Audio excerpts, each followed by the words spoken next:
جو لوگ دین کے اوپر جان مال اور وقت لگاتے ہیں ان کے دل میں دین کی عزت آ جاتی ہے، محبت آ جاتی ہے، قدر آ جاتی ہے۔ آج کے مرد لوگ بزنس پر اپنا وقت لگاتے ہیں، مال لگاتے ہیں، تو ان کو بزنس سے کتنی محبت ہوتی ہے۔ تو یہ ذہن میں رکھیں کہ جتنا ایک دوسرے کے لیے وقت دیں گے، قربانی دیں گے، ایک دوسرے کا خیال رکھیں گے، ایفرٹس کریں گے، اتنا یہ شادی کا رشتہ مضبوط ہوگا اور یہ محبت گہری سے زیادہ اور گہری ہوتی چلی جائے گی۔ تو میاں بیوی ایک دوسرے کو اون کریں۔ جہاں ایک دوسرے کی خاطر قربانیاں نہیں ہوتی وہاں تعلق کمزور ہوتا ہے۔ چنانچہ ایک واقعہ ہے، ایک لڑکی زینب کی شادی ہوئی اور اس کو ساس ایسی ملی کہ اللہ کی پناہ، چھوٹی چھوٹی بات پہ تنقید کرنے والی، سمجھانے والی، بتانے والی۔ میاں بیوی آپس میں بہت خوش تھے، مگر ساس ہر وقت کوئی نہ کوئی مشورہ دیتی تھی، کوئی پوائنٹ نکال لیتی تھی جس سے اس بچی کا دل دکھتا تھا، اس کا دل تنگ ہوتا تھا۔ چنانچہ 1 سال اس نے جب گزارا تو اس نتیجے پر یہ پہنچی کہ اس ساس کی موجودگی میں میری زندگی کبھی خوش نہیں گزر سکتی۔ تو اس کے دل میں ایک نفرت آ گئی، دشمنی آ گئی، عناد آ گیا۔ یہ ایک آنکھ اپنی سانس کو نہیں دیکھنا چاہتی تھی، اس کا دل چاہتا تھا زمین پھٹے اور یہ بوڑھی عورت اندر اتر جائے، میری جان چھوٹ جائے اس سے۔ ایک دن یہ بیمار تھی تو حکیم کے پاس گئی دوائی لینے کے لیے، تو وہاں اس کے دل میں شیطان نے یہ بات ڈالی کہ کیوں نہ حکیم صاحب سے میں کوئی ایسی دوائی لے لوں کہ جس کی وجہ سے میری ساس مر ہی جائے، میری جان چھوٹ جائے۔ چنانچہ اس نے رو دھو کر حکیم کو بتایا، میں بہت دکھی ہوں، میں بہت پریشان ہوں، آپ میری ہیلپ کریں، مجھے کوئی دوائی ایسی دیں جو میں ساس کو کھلاؤں اور میری جان چھوٹ جائے۔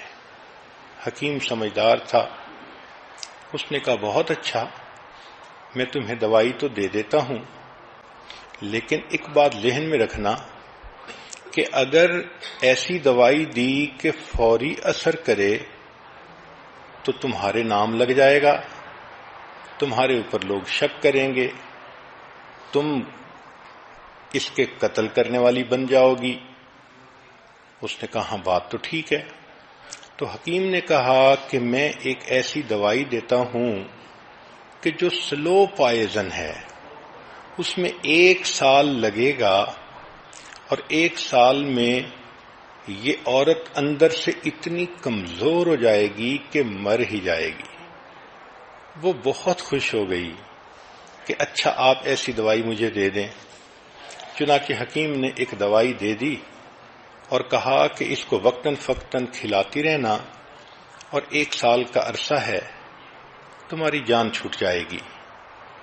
اب دلہن سمجھتی تھی کہ میرا مسئلہ حل ہو گیا، مگر حکیم صاحب نے ایک مشورہ اور دیا کہ دیکھو، چونکہ یہ کام آپ خود کر رہی ہو تو دنیا آپ کو مجرم نہ سمجھے، اس لیے اب کوشش کرو کہ اس بوڑھی کی خدمت زیادہ کرو، اس کے قریب ہو جاؤ، اس کو اپنا بنانے کی کوشش کرو، تاکہ دنیا والے بھی یہ دیکھیں کہ تم تو اس کو بہت اہمیت دیتی تھیں، خدمت کرتی تھیں، اچھا وقت گزارتی تھیں، تو تمہارے اوپر کوئی شک بھی نہیں کرے گا۔ اس کو یہ بات بھی اچھی لگی، چنانچہ یہ آئی۔ اب اس نے اس کو اپنی ساس کو وہ دوائی دینی شروع کر دی، مگر ایک تبدیلی یہ آئی کہ اس نے ساس کو اب ذرا زیادہ وقت دینا شروع کر دیا، ان کی خیال رکھتی، ان کی بات مانتی، ان کا دل خوش کرنے کی کوشش کرتی کہ تاکہ ساس بھی کہے کہ اس نے مجھے بہت محبت دی، اور خامد بھی یہی سمجھے کہ میری بیوی نے تو اس کی خدمت کرنے میں کوئی کمی نہیں چھوڑی۔ وہ اچھا بننا چاہتی تھی تاکہ قتل کا الزام اس کے سر پر نہ آئے۔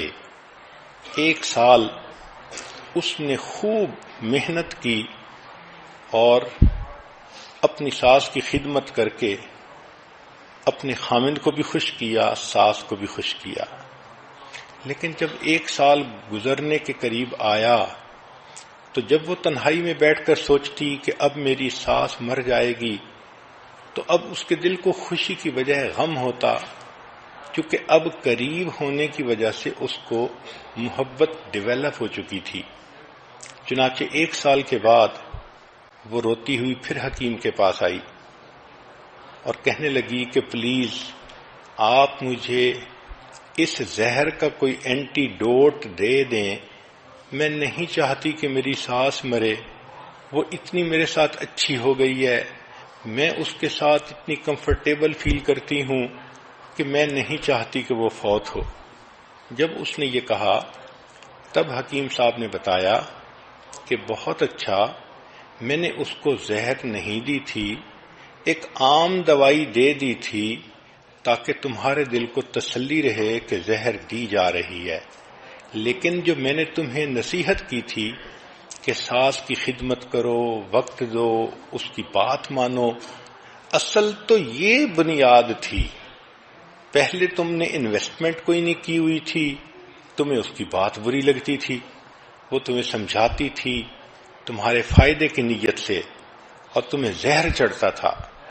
اب جب تم نے اپنے آپ کو سمجھا کر اس کی خدمت کرنی شروع کر دی تو اب تمہارے درمیان محبت پیدا ہو گئی۔ پریشان نہ ہونا، تمہاری ساس ابھی نہیں مرے گی، اپنی طبعی زندگی گزارے گی۔ اب اس لڑکی کے آنکھوں سے پھر آنسو آ گئے، یہ غم کے آنسو نہیں تھے، یہ خوشی کے آنسو تھے۔ تو سوچئے کہ عورت اگر تھوڑا سا اپنے دل کو صبر دے اور پھر خدمت کرے، محبتیں تقسیم کرے، تو حالات خود بخود ٹھیک ہو جاتے ہیں، جو مخالف ہوتے ہیں وہ بھی موافق ہو جاتے ہیں۔ ساس پہلے بھی اچھا چاہتی تھی، سمجھاتی تھی، لیکن یہ سینسٹیو بہت ہو گئی تھی، بات نہیں سننا چاہتی تھی۔ اب جب اس نے اس کی بات سنی شروع کر دی تو ساس بھی بیٹیوں کی طرح اس سے محبت کرنے لگ گئی۔ چنانچہ اس لڑکی اور اس کی ساس کے درمیان محبت مثالی محبت بن گئی۔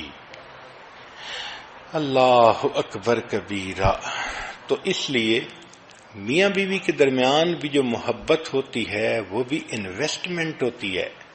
بیوی خامند کے لیے اپنا ٹائم انویسٹ کرے اور خامند اپنی بیوی پر انویسٹمنٹ کرے تو یہ محبت پھر مضبوط سے مضبوط تر ہوتی جائے گی۔ دوسری بات شریعت نے کہی مودتم و رحمہ، اور تمہارے درمیان ہم نے رحمت کو رکھ دیا۔ دیکھیں، جوانی میں میاں بیوی کی محبت میں ایک دوسرے کی جنسی ضرورت کا بھی عنصر شامل ہوتا ہے، لہذا اگر میاں بیوی جھگڑا بھی کریں، ناراض بھی ہوں، تو شام کو پھر دونوں اکٹھے ہوتے ہیں، خامند کو بیوی کی ضرورت، بیوی کو خامند کی ضرورت۔ لیکن جب بڑھاپا آ جاتا ہے تو اس وقت یہ جنسی ضرورت کا پہلو نہ ہونے کے برابر ہو جاتا ہے، تو اس وقت تو ایک دوسرے کے ساتھ اگر جھگڑا ہو تو نفرتیں پکی ہو جاتی ہیں۔ تو شریعت کی خوبصورتی دیکھیے کہ اللہ رب العزت نے ایک دوسرا لفظ استعمال کیا کہ تمہارے درمیان مودت بھی رکھ دی اور رحمت بھی رکھ دی۔ رحمت کہتے ہیں کہ اب تم ایک دوسرے کے ساتھ جو زندگی کا اتنا عرصہ گزار چکے، اب اس کی قدردانی کرو اور اس کی وجہ سے ایک دوسرے کے ساتھ درگزر کا معاملہ کرو۔ تو رحمہ is to give without asking to return, اس کو رحمت کہتے ہیں۔ یعنی جو آپ اپنی جوانی میں ایک دوسرے کے لیے انویسٹمنٹ کر چکے ہیں اس کو آنر کریں، اس کا احساس کریں۔ خامد یہ سوچے جب یہ میرے پاس آئی تھی، چھوٹی عمر تھی، خوبصورت تھی، اب اتنے بچوں کی ماں بن گئی، اب اس کی وہ صحت نہ رہی، وہ خوبصورتی نہ رہی، اس نے تو اپنی لائف ہی انویسٹ کر دی، تو اس کی قدر ہونی چاہیے۔ بیوی بھی سوچے کہ میرے خامن نے مجھے سایہ دیا، مجھے گھر دیا، مجھے عزت دی، یہ میرے اتنے بچوں کا باپ ہے، اب اگر یہ بڑھاپے میں ذرا سینسٹیو طبیعت کا مالک بن بھی گیا ہے تو کوئی بات نہیں، مجھے برداشت کرنا چاہیے۔ تو رحمت کا لفظ، سبحان اللہ، ایک دوسرے کی قدردانی کرنا اور گزرے ہوئے وقت کا لحاظ کرنا۔